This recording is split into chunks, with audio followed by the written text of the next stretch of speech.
Avez-vous déjà regardé votre prunier au printemps, magnifique, couvert de fleurs blanches, pour finalement ne récolter qu'une poignée de fruits tristes et rabougris en été? C'est une frustration que connaissent des milliers de jardiniers. Mais et si je vous disais que le problème ne vient ni de la météo, ni de la variété de votre arbre, mais d'un simple manque que l'on peut combler avec moins de 2 euros? Aujourd'hui, nous allons parler de la culture du prunier. Je vais vous révéler un secret absolument incroyable. Une méthode de fertilisation redoutable, ultra économique, dont les producteurs commerciaux ne veulent surtout pas que vous entendiez parler. Vous allez découvrir comment un mélange fait maison, avec des ingrédients que vous avez probablement déjà dans vos placards, peut forcer votre arbre à produire tellement de fruits que ses branches risquent de toucher le sol.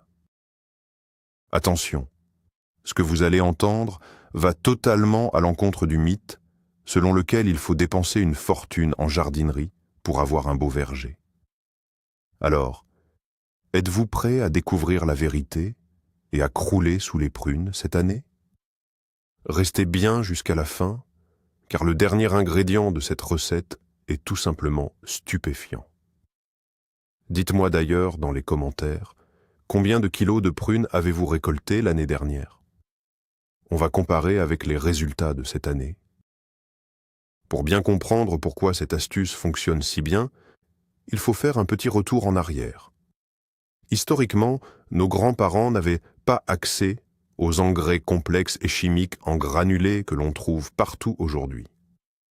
Ils utilisaient ce que la nature et leur foyer leur offraient, et pourtant, leurs arbres fruitiers ployaient sous le poids des récoltes. Le prunier, en particulier, est un arbre très gourmand à des moments très précis de son cycle de vie.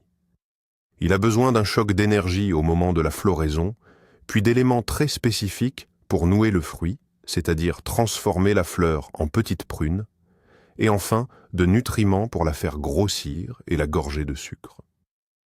L'industrie moderne du jardinage a réussi à nous faire croire que seuls des mélanges synthétiques complexes, vendus à prix d'or, pouvaient apporter ces éléments.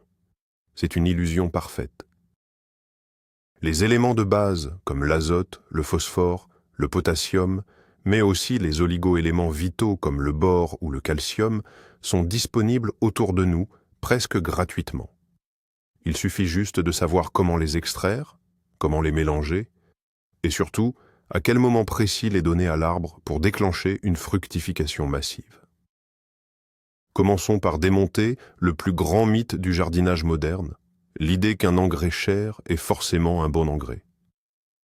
Vous êtes-vous déjà retrouvé dans les allées d'un magasin, complètement perdu, face à des dizaines de boîtes promettant des miracles pour vos arbres fruitiers? Ces produits sont souvent saturés d'azote chimique à libération rapide. L'azote, c'est formidable pour faire pousser des feuilles.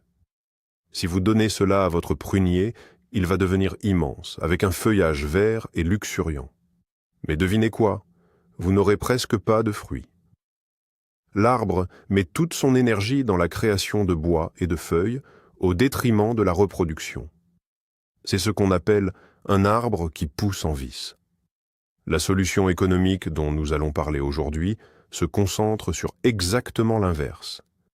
Nous voulons cibler la floraison et la fructification. Pour illustrer cela, pensez à un coureur de marathon.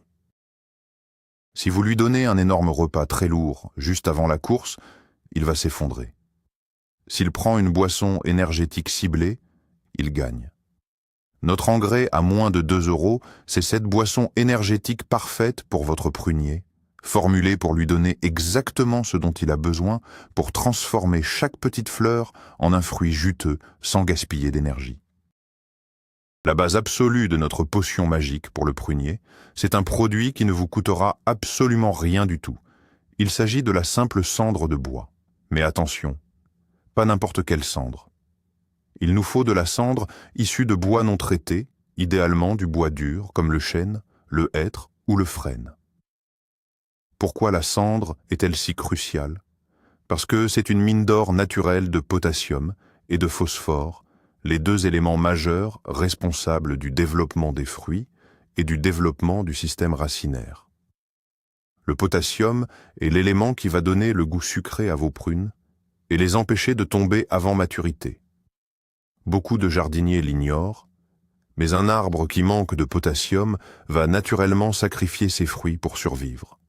C'est pour cela que vous retrouvez de petites prunes vertes sur la pelouse en plein mois de juin. En utilisant de la cendre de bois, vous apportez ces minéraux sous une forme que la terre peut facilement assimiler. De plus, la cendre contient du calcium naturel, qui renforce la peau des prunes et empêche les maladies de s'installer. C'est un véritable bouclier protecteur et un exhausteur de goût naturel, disponible gratuitement dans votre cheminée ou votre poêle à bois. Maintenant, voyons comment appliquer cette fameuse cendre de bois, car c'est ici que de nombreux jardiniers amateurs font une erreur fatale. Le réflexe commun est de prendre un seau de cendre et de le vider directement contre le tronc de l'arbre. C'est la pire chose à faire. L'écorce du tronc ne boit pas l'engrais. Les racines capables d'absorber les nutriments, qu'on appelle les radicelles, se trouvent bien plus loin. Elles sont situées exactement à l'aplomb de l'extrémité des branches, là où l'eau de pluie tombe des feuilles. C'est ce qu'on appelle la couronne de l'arbre. Pour que votre cendre soit efficace, vous devez tracer un cercle imaginaire sur le sol qui suit le contour des branches de votre prunier. C'est sur cette ligne qu'il faut agir. Prenez environ 500 grammes de cendre tamisée pour un arbre adulte. Incorporez-la très légèrement à la surface de la terre avec une petite griffe sur seulement 2 ou 3 cm de profondeur. Si vous ne l'enterrez pas un minimum, le premier coup de vent va tout emporter chez le voisin. Ensuite, arrosez généreusement. L'eau va dissoudre le potassium et l'amener directement vers les petites racines affamées. J'ai vu un voisin presque tuer son jeune prunier en entassant de la cendre pure contre le tronc, ce qui a brûlé l'écorce à cause de la forte alcalinité. Soyez donc malins, nourrissez les racines périphériques. Passons maintenant au deuxième ingrédient, le véritable secret de cette recette, celui qui coûte quelques centimes en pharmacie et qui va tout changer. Il s'agit de l'acide borique. Ne fuyez pas en entendant le mot « acide ». C'est une poudre blanche inoffensive, souvent utilisée comme antiseptique léger. Mais pour votre prunier, c'est l'équivalent d'un traitement de fertilité révolutionnaire. Le prunier est extrêmement sensible à la carence en bore. Le bore est l'oligo-élément qui permet au tube pollinique de se développer. En termes simples, sans bore, le pollen n'arrive pas à féconder la fleur.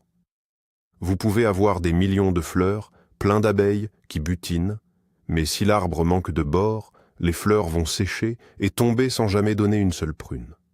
C'est le fameux phénomène de la coulure.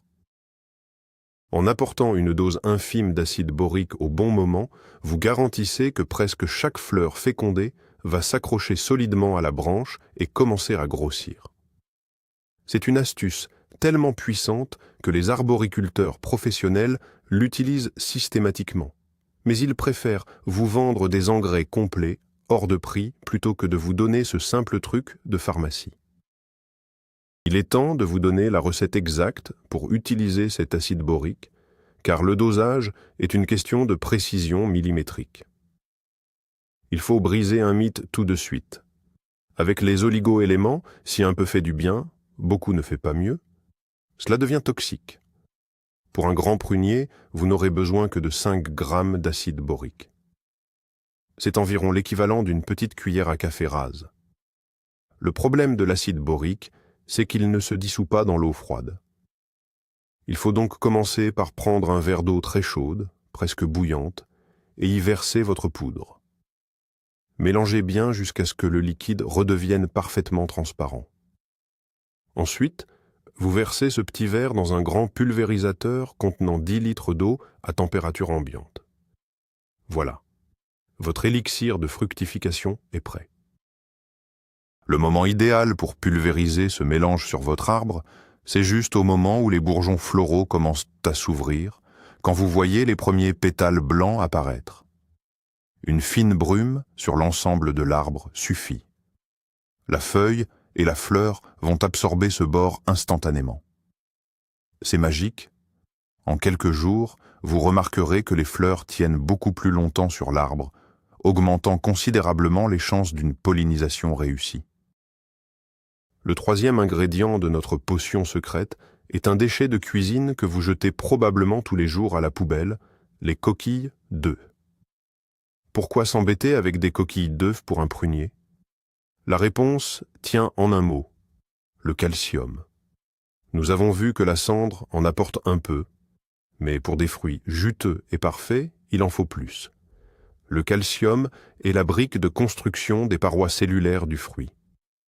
Vous avez peut-être déjà remarqué que certaines de vos prunes ont la peau qui éclate avant même d'être mûre, ou qu'elles commencent à pourrir de l'intérieur par le noyau. C'est une maladie physiologique, directement liée à un manque de calcium dans le sol, très similaire à la nécrose apicale que l'on voit sur les tomates.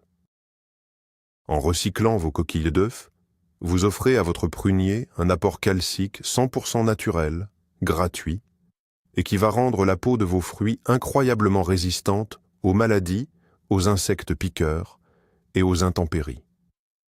Des prunes fermes, sans fissures, qui se conservent bien mieux après la récolte, voilà ce que garantit une bonne dose de calcium organique. Cependant, il ne suffit pas d'écraser vaguement 2 coquilles d'œufs et de les jeter sur le gazon sous le prunier.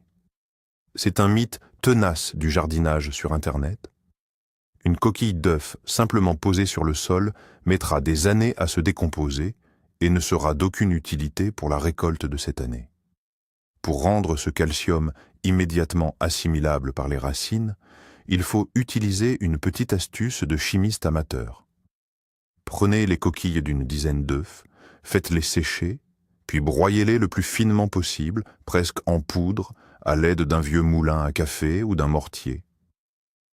Ensuite, mettez cette poudre dans un bocal et versez par-dessus un grand verre de vinaigre blanc basique, le moins cher possible. Vous allez voir, ça va se mettre à mousser énormément. C'est la réaction chimique qui transforme le carbonate de calcium solide en acétate de calcium liquide. Laissez reposer ce mélange pendant 24 heures. Ensuite, filtrez le liquide obtenu et versez-le dans un arrosoir de 10 litres d'eau. Vous venez de créer un engrais foliaire et racinaire au calcium hautement assimilable. Arrosez le pied de votre arbre avec cette solution une fois que les petits fruits ont la taille d'un petit pois. C'est une illustration parfaite de la manière dont la science domestique bat les produits commerciaux hors de prix. Avez-vous déjà entendu parler du pouvoir de l'ortie? C'est une plante que beaucoup considèrent comme une mauvaise herbe piquante et envahissante. Mais pour notre prunier, c'est l'équivalent d'un super aliment. Le fameux purin d'ortie est la composante azotée de notre engrais naturel. Souvenez-vous, j'ai dit plus tôt que trop d'azote chimique était mauvais, c'est vrai. Mais au tout début du printemps, lorsque l'arbre sort de son sommeil hivernal et commence à déployer ses premières feuilles, il a besoin d'une impulsion douce pour relancer sa machinerie interne. Le purin d'ortie apporte cet azote sous une forme organique et douce, accompagnée d'une multitude de minéraux comme le fer et le magnésium. L'avantage énorme du purin d'ortie, c'est qu'il stimule les défenses naturelles de l'arbre. Un prunier nourri à l'ortie en début de saison sera beaucoup moins attaqué par les pucerons, qui adorent pourtant se coller sous les jeunes feuilles des arbres fruitiers. C'est gratuit. Il suffit de se promener avec des gants épais, au bord d'un chemin de campagne, pour récolter l'ingrédient principal de ce remède ancestral. Préparer ce fameux purin d'ortie est un jeu d'enfant, même si, je dois vous prévenir, l'odeur finale est assez impressionnante. Pour faire simple, il vous faut 1 kg de feuilles d'ortie fraîches, non montées en graines, que vous allez hacher grossièrement. Placez ces orties dans un grand seau en plastique. Surtout pas de métal, car la réaction oxyderait le récipient. Ajoutez 10 litres d'eau de pluie. L'eau du robinet contient du chlore qui tuerait les bonnes bactéries nécessaires à la fermentation. Donc privilégiez vraiment l'eau de pluie. Couvrez le seau avec un linge pour laisser passer l'air, mais empêchez les moustiques de pondre. Ensuite, il faut remuer vigoureusement ce mélange tous les jours. Au bout d'1 à 2 semaines, selon la température extérieure, Le liquide va devenir sombre et il n'y aura plus de petites bulles à la surface. C'est le signe que votre purin est prêt. C'est une odeur forte qui rappelle celle du fumier, mais c'est l'odeur du succès. Pour l'utiliser sur notre prunier, on ne le met jamais pur. Il faut impérativement le diluer à 10%. Donc, 1 litre de ce liquide noir et malodorant dans un arrosoir de 9 litres d'eau. Ce petit effort vous donnera une croissance printanière d'un vert éclatant, preuve que l'arbre est en pleine santé. Il y a une règle d'or absolue avec le purin d'ortie et l'azote en général concernant les pruniers. Il faut savoir s'arrêter à temps. Beaucoup de débutants, voyant à quel point leur arbre devient beau avec cet engrais gratuit, continuent d'en verser tout au long du mois de mai et de juin. C'est une erreur colossale. Si vous continuez à donner de l'azote alors que l'arbre essaie de faire grossir ses fruits, il va se dire « Formidable, j'ai plein d'énergie pour faire des feuilles, j'abandonne les fruits ». Le résultat, c'est une chute massive de prunes en plein été. Le moment précis pour arrêter tout apport en azote, qu'il soit chimique ou organique comme l'ortie, c'est dès que les fleurs fanent et que les petits fruits verts se forment. À ce stade précis, on stoppe l'ortie et on se concentre exclusivement sur les éléments de fructification dont nous avons parlé plus tôt, la cendre pour le potassium et le calcium pour la solidité. Ce basculement nutritionnel est le secret le mieux gardé des vieux vergers productifs. C'est en respectant ce rythme naturel, calqué sur les besoins réels de la plante, que l'on obtient des récoltes qui font plier les branches, et non pas en inondant la terre d'engrais en permanence. Mais attention, le meilleur engrais du monde, même gratuit et parfaitement dosé, ne servira strictement à rien si une condition primordiale n'est pas remplie, l'arrosage. Il faut bien comprendre comment un arbre mange. Un prunier n'a pas de dents. Il ne peut absorber les minéraux que si ceux-ci sont dissous dans l'eau du sol. Si vous apportez votre merveilleux mélange de cendre et de calcium sur une terre sèche et dure comme du béton, c'est comme si vous mettiez un plat délicieux devant quelqu'un qui a la bouche cousue. Au moment de la formation des fruits, généralement en juin, le prunier a des besoins en eau phénoménaux. Chaque prune est composée à plus de 80% d'eau. Pour maximiser l'effet de notre pot de Kormka économique, je vous conseille la technique de la rigole. Autour de la couronne de l'arbre, là où se trouvent les petites racines, creusez une petite tranchée superficielle de 10 cm de profondeur. C'est dans cette rigole que vous allez verser vos solutions liquides, puis inonder d'eau claire. L'eau va stagner quelques minutes, puis pénétrer profondément, emportant tous les nutriments directement vers le système racinaire, sans ruisseler en surface ni s'évaporer.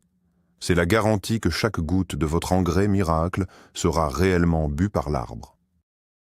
Et si je vous disais qu'il existe un autre produit de pharmacie, coûtant à peine 1 €, qui peut servir à la fois d'engrais coup de fouet et de répulsif contre les ravageurs de votre prunier?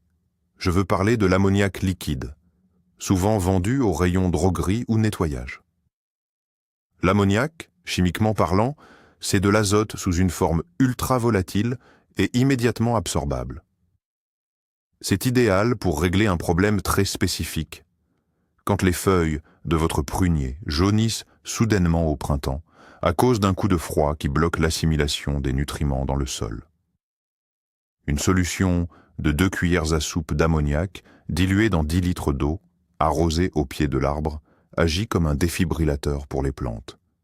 L'effet est visible en 48 heures, les feuilles redeviennent vert foncé. Mais ce n'est pas tout. Si vous pulvérisez une solution très diluée sur le feuillage, la forte odeur d'ammoniac, bien qu'elle se dissipe vite pour nous, désoriente complètement les guêpes, les pucerons et la fameuse mouche de la prune qui vient pondre ses œufs dans les petits fruits. C'est une astuce de secours redoutable. Un 2 en 1 économique qui remplace allègrement les insecticides toxiques et coûteux. Maintenant, nous allons aborder une technique fascinante qui relève presque de la boulangerie plutôt que du jardinage. L'utilisation de la levure de boulanger. Pourquoi mettre de la levure au pied d'un prunier? Pour une raison très simple, la vie du sol.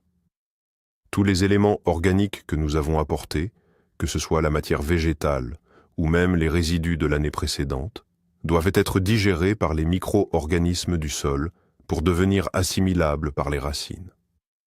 Parfois, surtout après un hiver froid ou dans un sol argileux, ces bactéries sont endormies.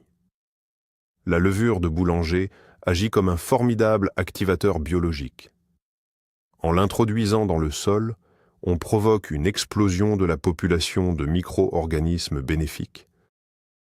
Ces milliards de petits travailleurs invisibles vont se mettre à décomposer la matière organique à une vitesse folle, libérant ainsi des nutriments, du gaz carbonique et créant de la chaleur au niveau des racines. C'est un peu comme donner des probiotiques à votre arbre pour améliorer sa digestion. C'est une technique ancestrale d'Europe de l'Est, incroyablement bon marché, qui transforme littéralement une terre inerte en un véritable bouillon de culture bénéfique pour vos fruitiers. Voici la recette infaillible pour créer votre activateur de sol à la levure. Ne prenez surtout pas de la levure chimique, il faut impérativement de la levure de boulanger active, qu'elle soit fraîche, en cubes, ou déshydratée en sachet. Prenez un grand seau et versez-y 3 litres d'eau tiède. L'eau ne doit pas être froide, sinon la levure ne se réveillera pas, et elle ne doit pas être brûlante, sinon vous allez tuer les champignons. Une température agréable au toucher, autour de 30 degrés, est parfaite. Ajoutez-y 10 grammes de levure sèche ou un cube de levure fraîche. Pour nourrir cette levure et lancer la fermentation, ajoutez 4 grosses cuillères à soupe de sucre en poudre. Remuez bien et laissez ce mélange reposer dans un endroit chaud pendant 2 à 3 heures. Vous allez voir une belle mousse se former à la surface, signe que la vie bouillonne à l'intérieur. Ensuite, versez ce concentré dans un arrosoir de 10 litres d'eau pour le diluer et arrosez le pied de votre prunier. Le moment parfait pour cette application est fin mai, quand la terre est déjà réchauffée par le soleil. Vous constaterez une amélioration spectaculaire de la vitalité de l'arbre dans les semaines qui suivent. Une fois que vous avez nourri votre arbre avec tous ces éléments précieux, il y a une erreur fatale à éviter. Laissez la terre à nu sous l'arbre. C'est le fameux mythe du verger propre, où l'on passe la tondeuse ou la motobineuse pour qu'aucun brin d'herbe ne dépasse. En faisant cela, vous laissez le soleil brûler la surface de la terre, l'eau s'évapore instantanément, et la chaleur détruit les micro-organismes que nous avons stimulés avec la levure. La solution secrète, gratuite et indispensable, c'est le paillage. Utilisez ce que vous avez sous la main.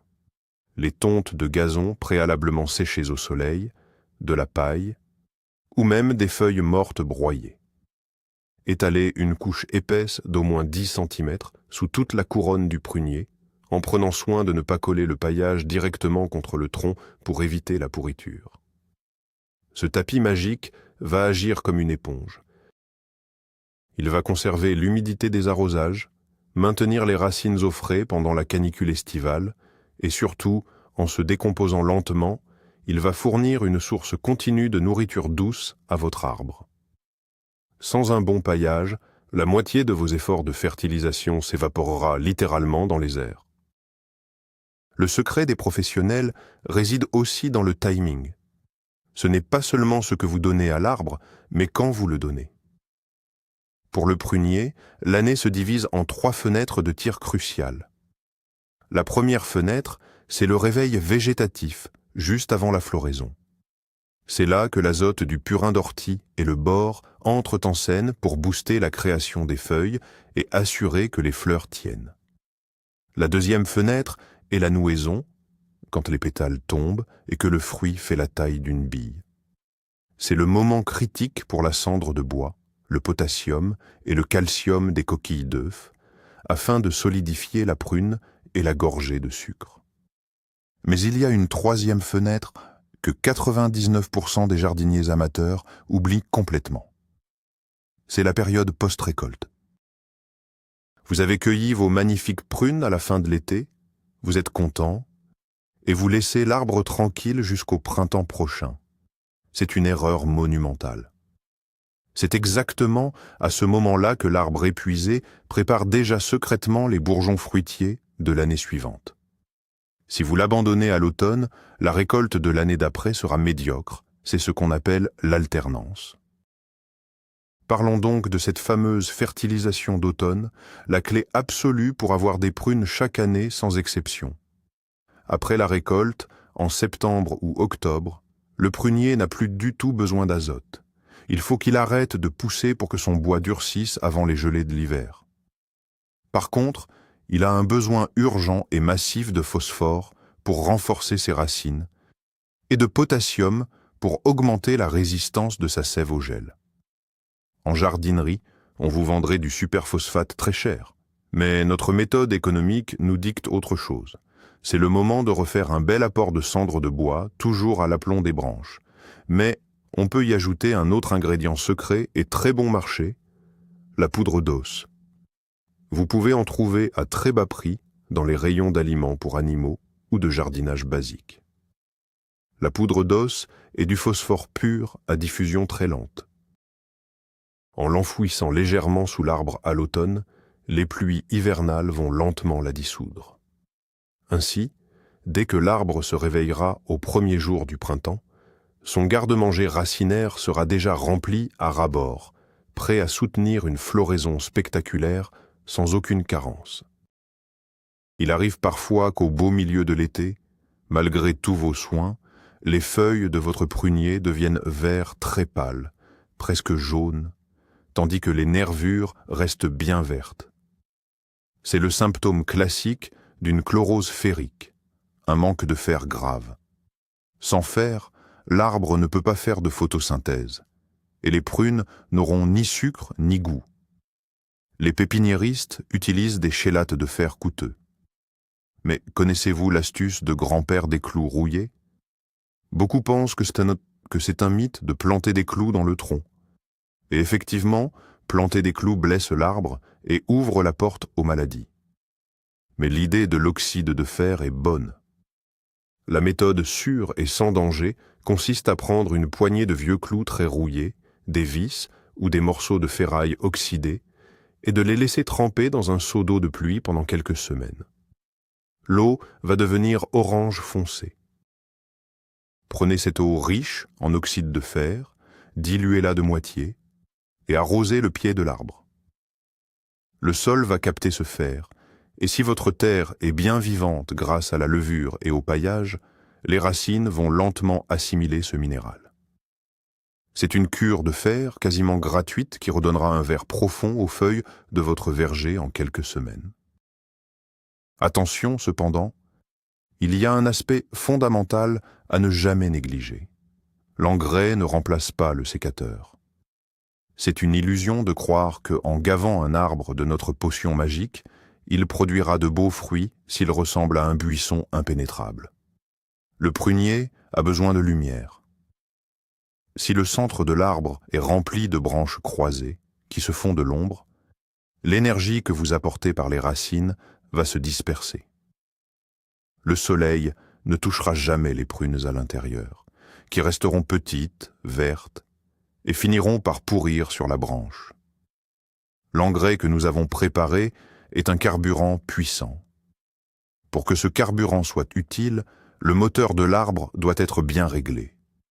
Une taille douce en fin d'hiver pour éliminer les branches mortes, celles qui poussent vers l'intérieur, et dégager le cœur de l'arbre en forme de gobelet, est indispensable. De cette façon, quand le prunier va pomper le potassium, le calcium et le bore que vous lui avez généreusement offert, il va envoyer cette sève riche directement vers les branches charpentières exposées en plein soleil. C'est la combinaison parfaite entre la nutrition secrète du sol et la gestion intelligente de la lumière qui crée des récoltes miraculeuses. Pour résumer notre plan d'action infaillible et économique, voici ce que vous allez faire. Dès les premiers bourgeons, une pulvérisation d'acide borique et un arrosoir de purin d'ortie dilué.